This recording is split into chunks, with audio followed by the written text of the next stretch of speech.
Perkenalkan, nama saya Bagus Putra Wiratama dengan NIM 23115560 dari Prodi Informatika IF3. Jadi saya akan menjelaskan beberapa pertanyaan mengenai apa itu fungsi utama dari CPU atau dalam sistem komputer itu. Fungsi CPU itu apa? Kedua, jelaskan dua fase utama dalam siklus melaksanakan instruksi.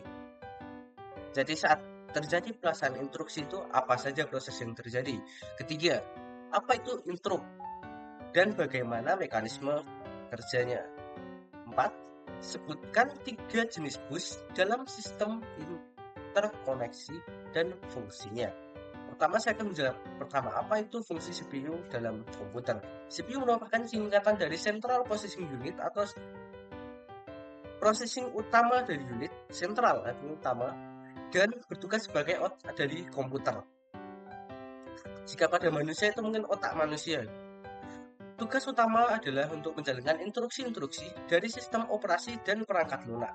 CPU mengolah data dan menjalankannya sebagai program, bertugas untuk mengkoordinasi aliran data antara komponen-komponen lain dan mengelolakan memori komponen dalam CPU, meliputi control unit atau CU, mengambil instruksi dan memori untuk menerjemahkannya menjadi sinyal listrik untuk dieksekusi oleh komponen lain.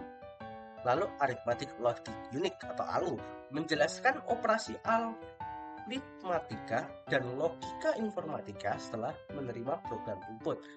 Dan Memory Management Unit atau MMU mengelola kinerja memori termasuk RAM, cache, memori untuk sistem operasi dan aplikasi. Jadi untuk mengatur jumlah RAM yang dibutuhkan, cache yang diperlukan, dan memori yang akan dihabiskan.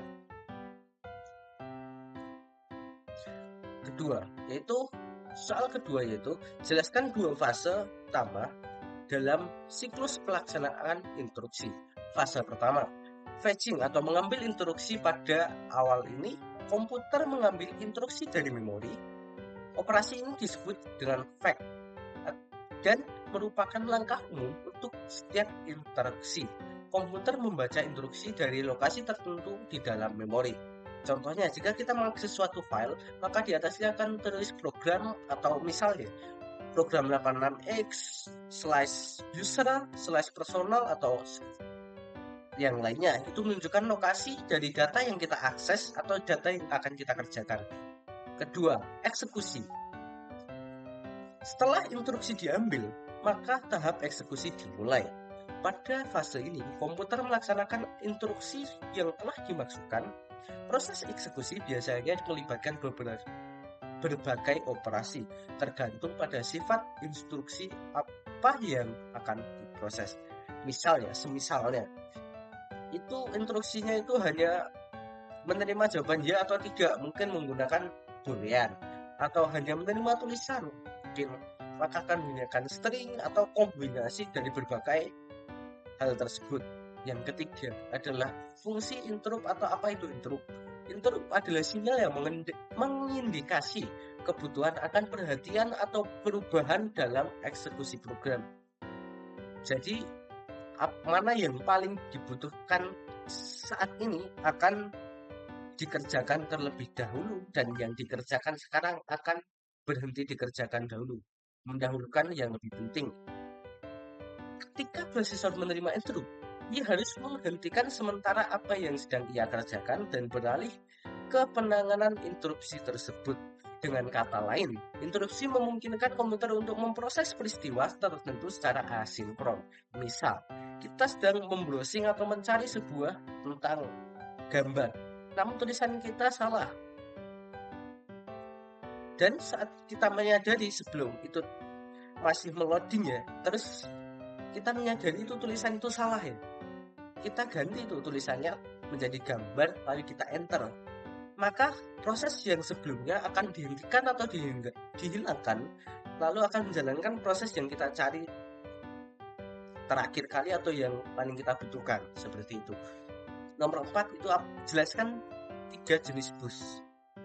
Bus pertama adalah bus data, merupakan jalur komunikasi yang digunakan untuk mentransfer antara data CPU, RAM, dan perangkat keras lainnya.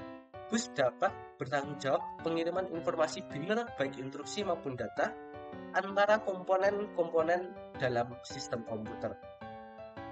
Mungkin ini bus data itu biasanya digunakan awalnya untuk fetching ini. Instruksi komputer membaca instruksi lokasi tertentu dalam memori. Dan mentransfer antara CPU dan perangkat keras atau memori.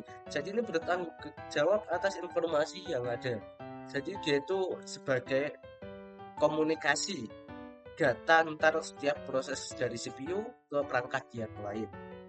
Ketiga, bus alamat atau address bus.